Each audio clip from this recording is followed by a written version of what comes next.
আমার মহব্বত শহীদ নবীর সাথে, আমার মহব্বত শহীদ আবু বকরের সাথে, আমার মহব্বত শহীদ ওমরের সাথে, আমার মহব্বত শহীদ ওসমানের সাথে, আমার মহব্বত শহীদ আলীর সাথে, আমার মহব্বত শহীদ হাসানের সাথে, আমার মহব্বত শহীদ হুসাইনের সাথে, আমার মহব্বত শহীদ আবু হানিফার সাথে, আমার মহব্বত শহীদ ইবনে তাইমিয়ার সাথে, আমার মহব্বত সমস্ত শুহাদায়ে কেরামের সাথে। তা আফসোসের কিছু আছে নাকি? তো এই কারণে হক কথা বলবেন, হকের পথে চলবেন, কোনটা জিহাদ কোনটা সন্ত্রাস জগতের সামনে স্পষ্ট করে দিবেন। যাদের অন্তরে মোহর মারা ওরা গ্রহণ না করুক, কিন্তু আল্লাহ তাআলা যাকে কালবুন সালিম এবং আখলুন সালিম দিয়েছেন ওরা ইনশাআল্লাহ গ্রহণ করবে। হতাশ হওয়ার দরকার নেই। যেই ওমর বের হয় নবীর কল্লা ফেলবে বলে, আল্লাহ তাকেও নবীর খাদেম বানিয়ে দিতে পারেন। আজকের এই বাংলাদেশের এই দালালদেরকে দেখে আপনি হতাশ হওয়ার কারণ নাই। আপনি আপনার দাওয়াত দিয়ে যান, আপনি আলো জ্বালিয়ে যান, অন্ধকার পালাবে ইনশাআল্লাহ। দুদিন আগে বা পরে আল্লাহ চাইলে ওদেরকেও যুগের ওমর বানিয়ে দিতে পারেন। লাস্ট কথা বলে যাই মারিয়াচংবাসী, এটা কোনোদিন আশা করবেন না, ভুলেও ভাববেন না, যারা আল্লাহর দুশ্মন, যারা নবীর দুশ্মন, যারা কোরআনের দুশ্মন, যারা শরীয়তের দুশ্মন, তারা আপনার বন্ধু হবে, আপনার পক্ষে বলবে, বিশ্বাস এইটা কখনো অন্তরে বসাবেন না। একটাবার চিন্তা করেন, মনিবের উপর নারাজ হলে গোলামের উপর অটো নারাজ হয়ে যায়, দলের নেতার উপর নারাজ হলে কর্মীর উপর অটো নারাজ হয়ে যায়। তো যে আল্লাহর উপর নারাজ, আপনি তো তার ছোট্ট একটা গোলাম মাত্র। যে আল্লাহর সবচাইতে দামি গোলাম রাসূলের উপর সন্তুষ্ট হতে পারল না, যার চরিত্রের মতো চরিত্র কারো হতে পারে না, আসমানের জিবরিলের চাইতেও যিনি বেশি দামি, রবের আরশের চাইতেও যিনি বেশি দামি, তার প্রতি যারা সন্তুষ্ট হতে পারল না, আপনার উপর তারা কিভাবে সন্তুষ্ট হবে? আরে এই মক্কার মুশরিকরা আবু বকরের উপর সন্তুষ্ট হতে পারে নাই, ওমরের উপর পারে নাই, ওসমানের উপর পারে নাই, আলীর উপর পারে নাই। জিজ্ঞেস করেন আবু জাহালকে, জিজ্ঞেস করেন আবু লাহাবকে, আবু বকর কেমন মুসলমান? বলবে জঙ্গিবাদী। ওমর কেমন মুসলমান? উগ্রবাদী। আলী কেমন মুসলমান? মৌলবাদী। ওদেরকে নিয়ে খারাপ খারাপ শব্দে বলবে। আর মুনাফিকগুলোকে নিয়ে জিজ্ঞেস করেন, মুনাফিক সর্দার আব্দুল্লাহ বিন উবাই ইবনে সালুল কেমন মুসলমান? সে বলবে, আরে গুড মুসলিম, মুসলিম হলে তো এর মতোই হওয়া লাগে। গোল আলুর উপর সবাই খুশি থাকে না? সব তরকারির সঙ্গে যায় এটা। তা আপনার উপর ওরা সেদিন খুশি হবে। আর একটাবার চিন্তা করেন, আল্লাহর উপর হয় নাই, নবীর উপর হয় নাই, ইসলামের উপর হয় নাই, আপনার উপর হয়েছে। সেদিন হবে যেদিন ঈমানটা বিক্রি করতে সক্ষম হবে। এটা ভাইবেন না। আর দুশমনী খেলে জিহাদ নিয়ে, আরে শুরু হয় একটা দিয়ে, ভেতরে থাকে অনেক কিছু। قد بدت البغضاء من افواههم وما تخفي صدورهم আকবার। কখনো বিদ্বেষের কথা মুখ দিয়ে প্রকাশ পায়, ভেতরে যেটা লুকিয়ে রাখে সেটা আরো গুরুতর। ভেবেছেন জিহাদের কথা বাদ, কোরআনের 484 আয়াত আপাতত মুছে দাও, তাহলে সুখে থাকতে পারবো আমরা। আরে পাগল, দেখেন না পার্শ্ববর্তী রাষ্ট্রে গরু জবাই করলে ধরে তারেও জবাই করে দেয়, রাস্তাঘাটে ধরে মব লিঞ্চিং করে, বাধ্য করা হয় বল জয় শ্রীরাম বল, যদি বলে আল্লাহু আকবার সাথে সাথে জবাই, আর যদি বলে জয় শ্রীরাম তাও সঙ্গে সঙ্গে ছাড়ে না, বহু কষ্ট দিয়ে ছাড়ে। ওই দিল্লি দাঙ্গার সময় প্যান্ট খুলে আন্ডারওয়্যার খুলে চেক দিয়েছে যে কাদের লজ্জাস্থান কাটা আছে, কারণ চেহারা দেখে নাম শুনে বোঝা যায় না আজকাল কে মুসলমান আর কে অন্য ধর্মের লোক। অনেক সময় গুলিয়ে যায়, খুলে চেক দিয়েছে নামাজি না বেনামাজি, মাযহাবি না লামাযহাবি, অত দেখার টাইম নাই, খতনা করা আছে কিনা, থাকলে যথেষ্ট তারে মারার জন্য। এই যে উইঘুরের মুসলমান মাজলুম, এই যে আরাকানের রোহিঙ্গা মাজলুম, ওই যে আফগান জাতিগতভাবে মাজলুম হয়েছিল, ওই যে মালি, সোমালিয়া, ইয়ামান, ফিলিস্তিন, কার কথা বলবেন? অপরাধ কি তাদের? জাতিগতভাবে যখন তারা জুলুমের শিকার হচ্ছে, তখন কিন্তু দলীয় পরিচয় দেখে না, অন্য কোনো আইডেন্টিটি দেখে না, মুসলমানের বংশের এতটুকুই যথেষ্ট, কালেমা বিশুদ্ধভাবে পড়তে কিনা এটাও দেখে না। তো কি নিয়ে ওদের ভয়ে যে ছাড়বেন? কি ছাড়বেন বলেন? ভেবেছেন খালি জিহাদটা ছেড়ে দিলে সুখ আর সুখ? আরে না রে, কালেমা ছাড়বেন সুখ পাবেন, এর আগে পাবেন না। বলবেন আমার কথা, আরে না, তুলেন কোরআন, ওয়ালান তারদা আনকাল ইয়াহুদ ওয়ালান নাসারা হাত্তা তাত্তাবিআ মিল্লাতাহুম।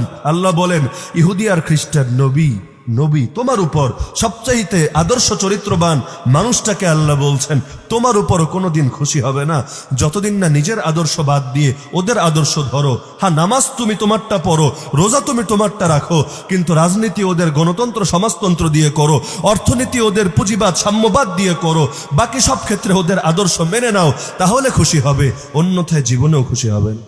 তা আমাকে বলেন, আপনি আল্লাহরে খুশি করবেন না আল্লাহর দুশ্মনদের খুশি করবেন? আল্লাহরে খুশি করলে আল্লাহর দুশ্মন খুশি হবে না বেজার হবে? নিঃসন্দেহে বেজার হবে। কোন ইবলিস তো আল্লাহকে চ্যালেঞ্জ দিয়ে এসেছে, লাইন আখারতানি ইলা ইয়াউমিল কিয়ামা, আল্লাহ আমাকে কিয়ামতের দিন পর্যন্ত আপনি সুযোগ দিলে লা আহতানিকান্না যুররিয়াতাহু ইল্লা কালিলা, আমি ওর বংশরেই ধ্বংস করে ছাড়বো, অল্প কিছু বাদে সবাইরে জাহান্নামে নিয়ে ছাড়বো। এখন কি আপনি আল্লাহর পথে থাকবেন না ইবলিসের পথে যাবেন? তা আল্লাহর অপশন দুইটাই। আল্লাহর পথে থাকলে জিহাদ নিয়ে থাকতে হবে, ইবলিসের পথে গেলে সন্ত্রাস নিয়ে বাঁচতে হবে। ডিসাইড আপনাকেই করতে হবে, মাঝামাঝি কোনো সুরত নাই। জিহাদের দুশ্মন মানে সন্ত্রাসের বন্ধু। তো ওরা জিহাদ নিয়ে ট্রোল করলে জিহাদ বলবো না? আমরা বলবো কি না? আমি লাস্ট পরামর্শ দিই, কি করবেন জানেন? কোনো বিধান নিয়ে যদি ওরা ব্যঙ্গ করে, আমি বলে গেলাম, সেটা আরো 3 গুণ বেশি করে বলবেন।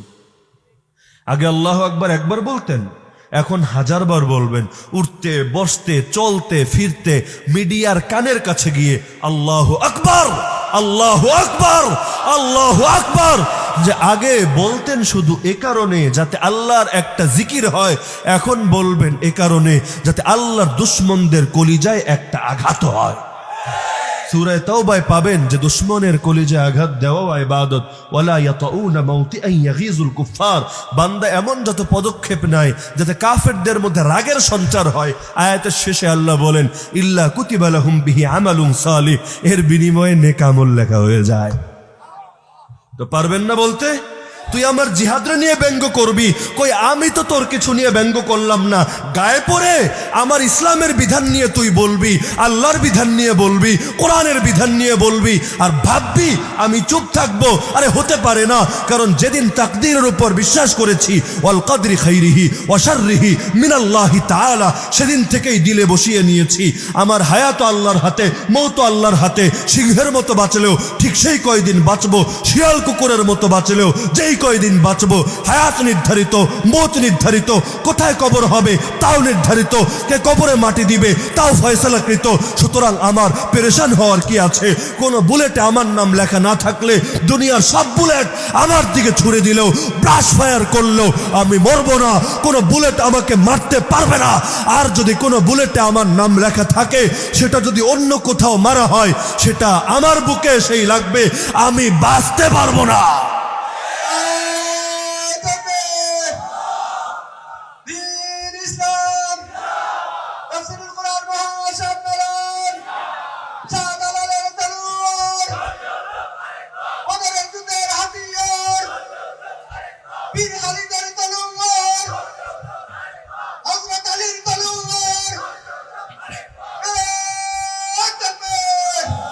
দিল থেকে গায়রুল্লাহর ভয় বের করে দিলে দুনিয়াটা সহজ মনে হবে।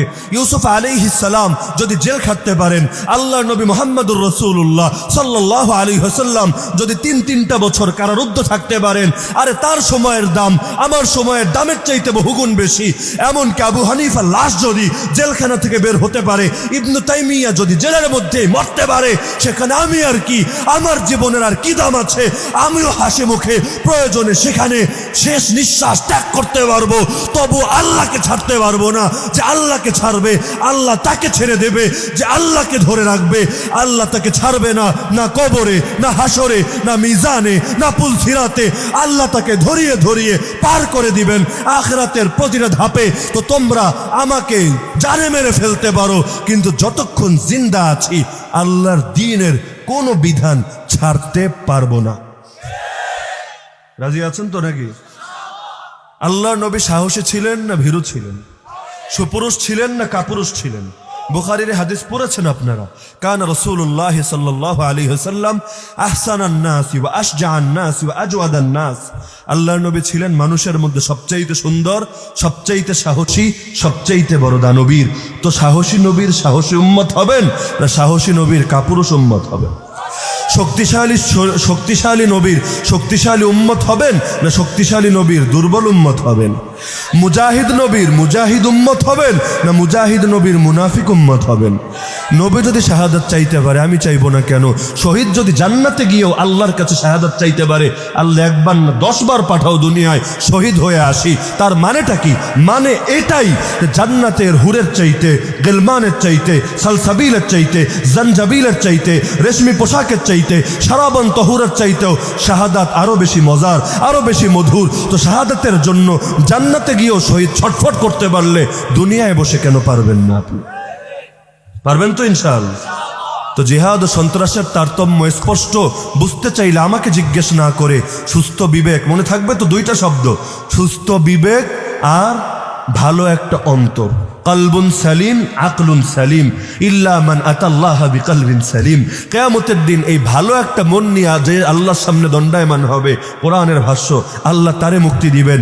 তো আকলুন সালিম আর কলবুন সালিম, সুস্থ বিবেক আর ভালো একটা মন যদি থাকে, আরে দুনিয়ার কাফেরও এমন বিধান নিয়ে ব্যঙ্গ করতে পারে না যেটা বিবেকের সঙ্গে সাংঘর্ষিক না, যুক্তির সঙ্গে সাংঘর্ষিক না, বরং জিহাদকে বাদ দিয়ে ইসলাম কল্পনাও করা যায় না। এই যে মুসলমান না আপনারা, যদি জিহাদ না থাকতো ইসলামের হামজাও জীবনে জানতে পারতেন। জানতে যে পারছেন, আল্লাহর বান্দাদের শাহাদাতের বরকত আর কিচ্ছু না। ওমর শহীদ না, আবু বকরও শহীদ, তাকে বিষ খাওয়ানো হয়েছে, ইতিহাসের কিতাবে পাবেন। ওমরও শহীদ, ওসমানও শহীদ, আলীও শহীদ, হাসানও শহীদ, হুসাইনও শহীদ, নবীর 50,000+ সাহাবী শহীদ, আমার নবীও শহীদ। কি জানেন না আমার নবী শহীদ? যে খায়বারে তাকে বিষ খাইয়েছে, ওফাতের সময় সেই বিষের সম্পূর্ণ ক্রিয়া প্রকাশিত হয়েছে, নবীর একটা রগ পর্যন্ত ছিঁড়ে গেছে, যার কারণে মুহাদ্দিসরা একমত, সিরা বিশেষজ্ঞরা একমত, আল্লাহর নবীকে আল্লাহ শহীদ হিসেবে কবুল করেছেন। কারণ নবী দোয়া করবে আর আল্লাহ নবীর দোয়া কবুল করবে না, এটা হতে পারে? তো নবী শহীদ, নবীর শহীদ উম্মত হব তো ইনশাআল্লাহ, হব না? যার সঙ্গে যার মহাব্বত, তার সঙ্গে তার আমার